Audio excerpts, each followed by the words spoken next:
Kawasan Kars Citatah Raja Mandala. Proses geologi dan awal terjadinya.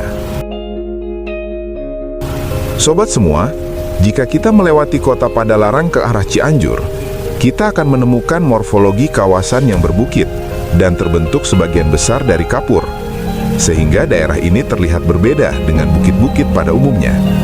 Inilah yang saya maksud kawasan Kars Citatah Raja Mandala. Kawasan Kars Raja Mandala Padalarang merupakan salah satu bukti sejarah geologi Jawa Barat yang sangat menarik. Fenomena ini tidak terjadi dalam sekejap, melainkan melibatkan proses jutaan tahun yang melibatkan perubahan permukaan laut dan aktivitas tektonik. Berikut adalah tahapan proses geologinya. 1. Fase terumbu karang zaman Oligomiosen. Sekitar 20 hingga 30 juta tahun yang lalu, wilayah yang sekarang kita kenal sebagai Padalarang hingga Raja Mandala merupakan laut dangkal yang jernih, hangat, dan kaya sinar matahari. Kondisi ini sangat ideal bagi pertumbuhan koloni koral, binatang karang, dan alga. Akumulasi kalsium karbonat. Selama jutaan tahun, kerangka kapur dari organisme laut ini menumpuk dan mengalami proses litifikasi. Formasi ini dikenal dalam literatur geologi sebagai formasi Raja Mandala.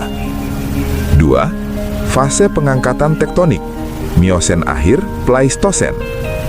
Akibat subduksi atau tabrakan lempeng tektonik di selatan Pulau Jawa, dasar laut ini perlahan terangkat ke permukaan bumi. Batu gamping yang tadinya berada di bawah laut, naik menjadi daratan dan membentuk deretan perbukitan, antiklin. Proses pengangkatan ini menyebabkan batuan mengalami tegangan dan membentuk retakan-retakan, kekar, serta patahan, yang nantinya menjadi jalan masuk bagi air. 3. Fase karstifikasi, pelarutan kimiawi. Setelah terekspos di permukaan, batu gamping tersebut berinteraksi dengan air hujan dan lingkungan atmosfer. Inilah inti dari pembentukan bentang alam karst. Reaksi kimia. Air hujan yang mengandung karbon dioksida menjadi bersifat asam lemah. Ketika air ini menyentuh batu gamping, terjadi reaksi pelarutan. Berikutnya, pembentukan eksokarst.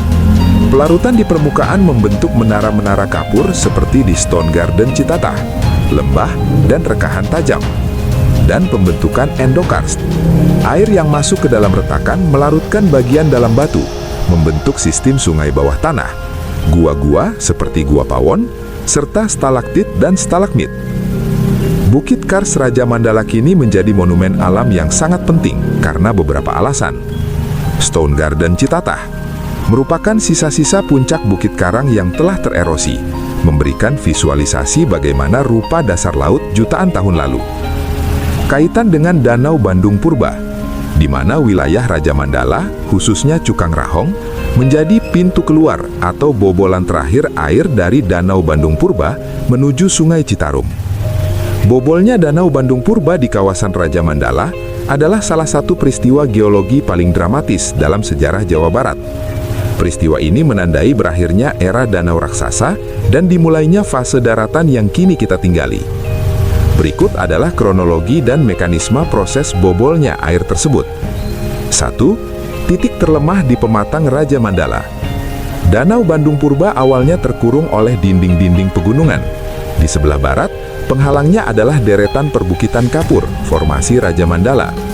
Namun, wilayah ini memiliki titik-titik lemah akibat struktur patahan dan sifat batuannya yang mudah larut oleh air, karstifikasi. 2. Puncak akumulasi air. Sekitar 16.000 hingga 12.000 tahun yang lalu, volume air di Danau Bandung Purba mencapai puncaknya. Air terus mencari jalan keluar karena tekanan hidrostatis yang sangat besar.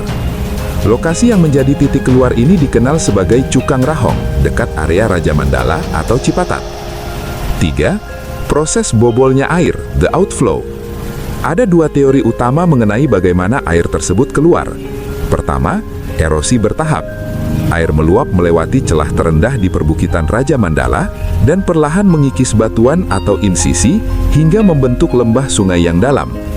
Kedua, peristiwa katastrofe atau tiba-tiba.